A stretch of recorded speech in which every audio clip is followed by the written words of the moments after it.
Alors maintenant, j'en arrive à ce que je veux vraiment développer aujourd'hui, ce nouveau concept. Quand on regarde, on a quoi? On a des gènes, des protéines, des molécules, et qui forment des composants. Alors toute l'histoire de la biologie, ça a été et c'est toujours, d'étudier ces composants. Et évidemment, il faut connaître les composants. Mais il y a une chose qui ne nous intéressait pas, ou pas trop, ou en tout cas on ne savait pas le faire. C'est de comprendre quelle est la relation entre ces composants. Alors c'est des problèmes en fait de flux d'informations. Donc ces composants ne sont pas isolés, ils sont en interaction les uns avec les autres. On est donc à un niveau de réseau. Et le problème, c'est de comprendre le flux d'informations dans le réseau. Et là, on en est au tout début. Alors, j'ai pris un exemple. Je ne sais pas s'il va vous plaire, je ne sais pas, même s'il est correct d'un point de vue conceptuel. Imaginez, on est sur Terre en 1940. Alors, je prends 40 parce qu'il n'y avait pas d'ordinateur en 40. Et imaginez qu'un ordinateur tombe sur la Terre. Tous les chercheurs du monde entier se précipiteraient dessus pour essayer de comprendre ce que c'est. Qu'est-ce qu'ils feraient? Exactement comme les biologistes font, ils essaieraient d'étudier les composants. Et donc, ils trouveraient des cartes électroniques comme ça, des circuits imprimés. Sur ces circuits, ils analyseraient, ils trouveraient ce qu'on appelle des puces. Puis en analysant encore mieux, ils trouveraient à l'intérieur des puces des milliers, des milliards, je ne sais pas, de transistors. Et puis, voilà, et ils essaieraient de reconstituer le flux d'informations qui passe là-dedans. Arriverait-il à en déduire pour autant le fonctionnement de l'ordinateur? C'est pas sûr. Et on est un peu dans ce cas de figure. On analyse, on dissèque, même au niveau moléculaire, des composants, des mécanismes, très compliqués quelquefois. Mais l'important, c'est pas les composants. C'est le flux d'informations que les composants véhiculent. Vous voyez un peu où je veux en venir là. Biologie systémique, système. Donc le système formé par les composants. Alors voilà un exemple complètement théorique. On connaît beaucoup de protéines, on connaît les interactions de certaines d'entre elles. On est capable d'élaborer des schémas extrêmement compliqués. Et on appelle ça maintenant la biologie, bon, historique, le mot est méchant peut-être. Approche réductionniste, le mot est encore plus méchant, mais c'est pas dans le sens négatif qu'il faut le prendre. C'est réductionniste dans le sens où on ne savait pas faire autrement, on étudie une partie, on étudie des composants. Et puis, ce qu'on veut faire maintenant, c'est considérer l'ensemble et arriver à sortir des règles et de ce qui se passe, des flux d'informations, à partir de l'ensemble. Vous saisissez l'idée? Ok. Alors voilà un exemple de ce qu'on est capable de faire d'un point de vue des composants. Alors c'est une étape du développement embryonnaire et chaque mot qui est indiqué là, c'est le nom d'un gène. Et puis chaque flèche, c'est les interactions que l'on connaît de ce gène avec d'autres. Voilà. Alors on est capable de faire des cartes comme ça de tout le développement et d'à peu près toutes les espèces. Seulement le problème, c'est que c'est bien, c'est formidable d'arriver à ça, mais ça ne dit pas comment ça marche. Et l'objectif de la biologie systémique, c'est avec des méthodes de mathématiques, essayer de prédire ce qui va se passer et de dire comment ça marche.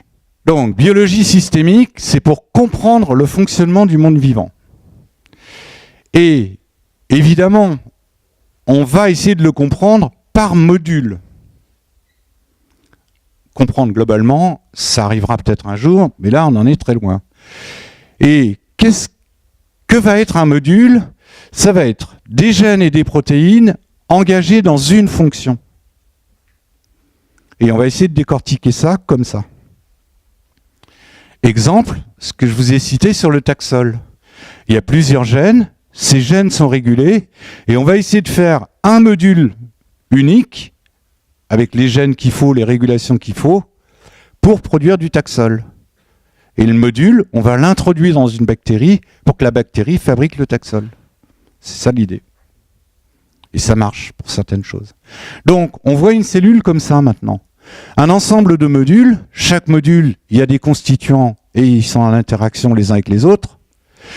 Et la cellule va être un ensemble de modules, donc un ensemble de réseaux, des réseaux de réseaux. Alors pourquoi on essaie de le comprendre par module? Parce que globalement, on ne sait pas le faire. Mais par module, on pense y arriver.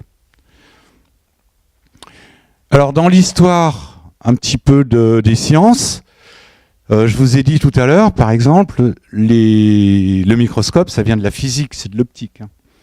Ça a permis des grandes avancées en biologie, ça c'est absolument certain.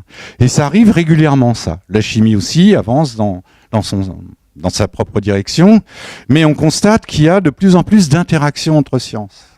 Et là, on a une période où on a une interaction entre la biologie, l'histoire de la biologie, l'histoire des mathématiques, et les mathématiques. Alors je vous ai juste mis 2 dates, votre professeur me corrigera s'il n'est pas d'accord avec les dates. Mais enfin, 1920, les équations différentielles, dans la biologie. Hein. Et 1970, la théorie des graphes. Bon, les mathématiques avancent tout le temps. Il y a des recherches en mathématiques aussi avancées, même plutôt plus, que dans la biologie. Toutes ces sciences avancent. Alors, j'ai mis l'interface avec 3 disciplines. En réalité, il y en a 2 fondamentalement. La biologie, les mathématiques. Et ce qui est intéressant, donc, c'est l'interface entre les deux. Et l'informatique n'est qu'un outil dans ce système-là. Alors, grâce aux ordinateurs, on peut faire fonctionner des algorithmes très compliqués. Mais les algorithmes, ce sont des mathématiques, en fait. Et puis, l'informatique permet de stocker un très grand nombre de données et de faire des calculs, de faire des analyses. Mais, en l'occurrence, dans ce domaine-là, c'est un outil. Ça ne rentre pas dans le concept de la biologie systémique. Donc, biologie systémique pour comprendre comment ça fonctionne, et par module, et biologie synthétique pour utiliser les modules pour répondre à des besoins de sociétaux. Alors, je crois que j'ai pris des exemples, voilà. Donc, biologie synthétique, ça veut dire fabriquer. Et on appelle ça de l'ingénierie, évidemment. Alors, exemple, détection de virus mortels. Des exemples comme ça, il y en a des milliers développés aujourd'hui dans le monde. Alors, qu'est-ce qu'on fait? On étudie un module qui permet de détecter des virus. Alors, c'est à base de protéines de reconnaissance, donc pour ceux qui connaissent un petit peu, c'est à la base d'interactions anticorps, protéines. Bon, on sait le faire, pas de souci. Donc, un module de détection du virus. Un module de transduction du signal. Alors vous allez apprendre, si vous ne le savez pas encore, mais peu importe, que dans notre corps fonctionnent énormément de mécanismes de transduction.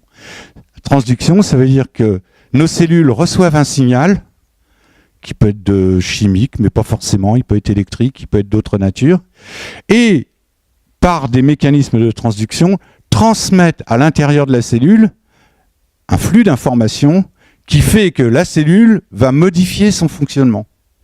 Alors des mécanismes, celui qu'on a pris là, c'est un mécanisme de transduction du signal à base de calcium.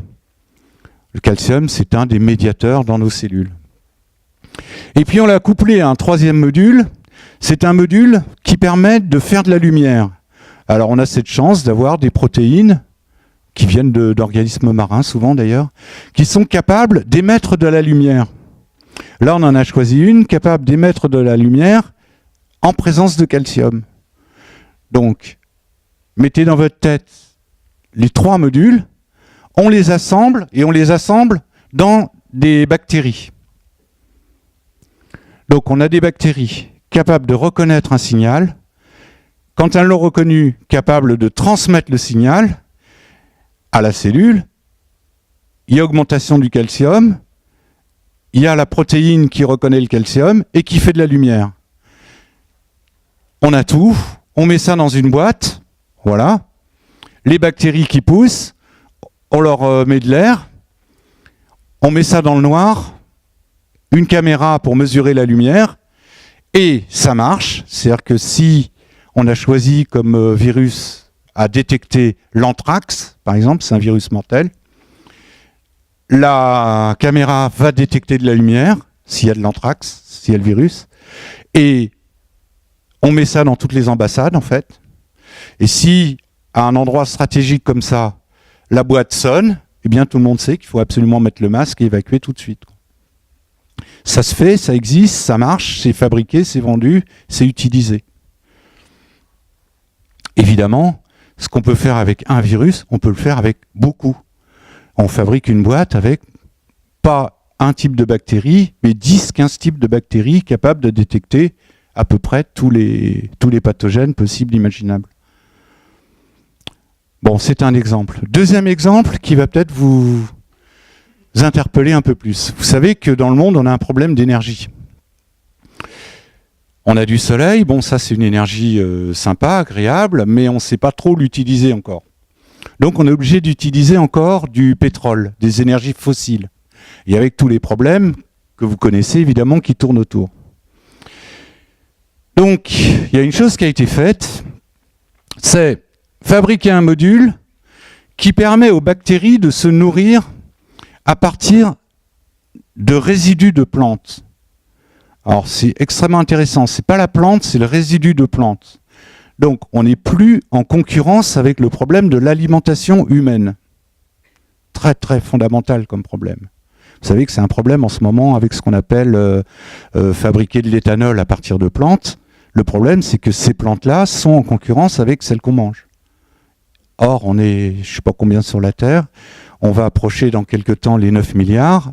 L'alimentation c'est un bien précieux. Donc, pas des plantes, mais des résidus de plantes. En fait, c'est de l'hémicellulose. On fabrique ce module-là. Et on le couple avec un module qui sont des enzymes, en fait, qui fabriquent ce qu'on appelle des acides gras. Et en fait, les acides gras, c'est l'équivalent du fioul. On couple les deux et on les met dans des bactéries. Et on a quoi? Des bactéries qui mangent des résidus de plantes et qui fabriquent finalement du gasoil. Ça existe. C'est en train d'être expérimenté à échelle très grande. Le concept existe et la petite usine prototype depuis 2010. À échelle très grande, il y a encore des problèmes d'application, mais des gens envisagent, des gouvernements envisagent très sérieusement d'implanter des unités comme ça un peu partout. Alors, gros avantage, hein, la plante, pendant qu'elle va grandir, pousser, va consommer du CO2 et rejeter de l'oxygène. Ensuite, quand on va brûler le gasoil pour les applications, on va redégager du CO2 et consommer de l'oxygène. Donc, c'est pas parfait. Mais c'est déjà mieux que d'utiliser de l'énergie fossile qui ne fait que relarguer du CO2 qui a été accumulé pendant des milliards d'années. Donc progrès quand même considérable. Bon, vous avez compris cette application-là? Alors elle nécessite d'être encore quand même améliorée, tout ne marche pas aussi bien. Mais l'idée qui est derrière, elle est la suivante, c'est de fabriquer, et pas forcément au même endroit, c'est dans le monde entier, différents laboratoires, de fabriquer des modules comme ça, pour pouvoir les assembler comme on veut. Et vous avez remarqué une chose déterminante. Ce sont des gènes qu'on assemble. Donc, à un moment, il faut que ce soit introduit dans des cellules pour produire les protéines et produire les molécules qui nous intéressent. Donc, tout un pan de la biologie synthétique va être de fabriquer une cellule dans laquelle on puisse tout faire. Alors c'est de ça dont je vais parler maintenant. Alors les gènes, on en connaît beaucoup. Des génomes complets, il y en a beaucoup et on peut en obtenir Par exemple, à Roscoff, on avait fait le génome d'un oursin qui nous intéressait. On a mis 2 ans pour le faire. Alors que pour le génome humain, il a fallu 10 ans. Et ils sont de la même taille. Maintenant, on obtient un génome au point de vue séquençage avec les robots, on l'obtient en moins de 6 mois. Et après, il y a quand même un travail intellectuel à faire pour reconstituer complètement le génome, assembler les morceaux. Mais disons, ce n'est pas un problème. Pour les applications industrielles, il y a une nécessité de mettre au point une cellule dans laquelle on puisse tout faire. Alors il y a un groupe qui s'est intéressé à cette question, et à ma connaissance, il est unique au monde. Il se trouve que c'est un groupe privé, bon c'est comme ça, c'est le groupe de Craig Venter. Alors je vais vous en parler. La première étape a été réalisée en 2010, donc l'année dernière. Un génome artificiel. Alors, il est artificiel, attention, dans le sens où il est entièrement synthétique. Donc, il est fabriqué par des machines. Mais il est fabriqué à partir d'un génome authentique. Donc, c'est une copie, en fait. A été introduit dans une cellule porteuse et fonctionne. Alors, vous vous souvenez sans doute, ça fait un gros buzz médiatique parce que la presse a un peu exagéré le résultat en appelant ça la vie artificielle, des choses comme ça. Mais le concept, il est bien réel et la réalité de l'expérience est bonne. Le Monde, bon, avait titré un peu moins provocateur en disant une cellule synthétique. Oui, elle est synthétique, mais elle n'est pas artificielle. Alors voilà, l'article dans lequel c'est sorti, c'est un article dans Science. Science, dans les publications scientifiques en biologie, c'est une des plus cotées. C'est le groupe de Craig Venter, donc environ 80 chercheurs qui travaillent dans cet institut, et un institut qui a beaucoup d'argent. Et voilà la photo de ces cellules en train de se diviser. Alors en fait, ils avaient le résultat depuis 3 ans. Ça ne marchait pas. Et pourquoi ça ne marchait pas? Il y avait une erreur dans le génome, une seule. Mais l'erreur était dans un gène responsable de la division. Donc la cellule était vivante, mais elle ne se divisait pas. Et ils ont mis 3 ans pour comprendre où était l'erreur et pour rectifier. Bon, ça c'est la petite histoire. Mais ça marche. Donc on a la possibilité de fabriquer des protéines nouvelles, complètement inventées, inconnues dans la nature, et on peut créer des nouvelles formes de vie.